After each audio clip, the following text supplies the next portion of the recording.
जाता है, क्योंकि ये आधी आबादी किसी भी तरीके से झुकने वाली नहीं है। हम अडिग हैं, हमारी हड्डियां टूटी हैं, साथ ही हमारा हौसला नहीं टूटा है। हम यहाँ पर खड़े हैं इसलिए क्योंकि हम झुकने वाले लोग नहीं हैं। आप बताइए हम क्या मांग रहे थे? हम तो उनसे शिक्षा मांगने गए थे ना। वो बात करते हैं धारा 144 की। कौन सा धारा 144 जब आप संविधान के ऊपर नंगा नाच कर रहे हैं?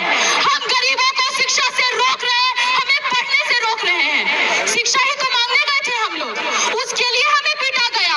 लड़कियों को, महिला जो हमारी प्रोटेस्टर साथी थी, उनको गलत तरीके से छुआ गया।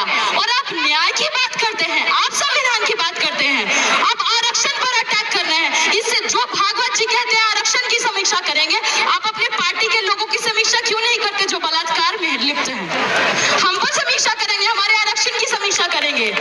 जेएनयू का ये इतिहास रहा है कि जब भी संविधान पर, लोकतंत्र पर हमला हुआ है, यहाँ से पहली उंगली उठाई गई है।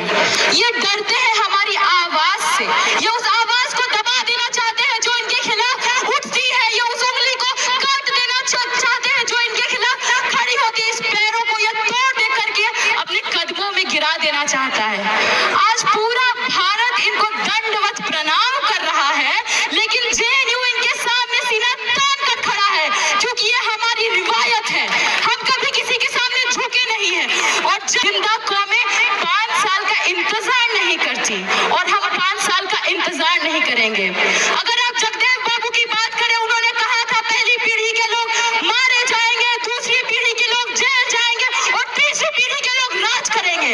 लेकिन इस तीसरी पीढ़ी को भी ये खत्म करने के लिए लगे हुए हैं। लेकिन हम तीसरी पीढ़ी अब झुकेंगे नहीं, क्योंकि हमें पता है, हमने गरीबी देखी है सर।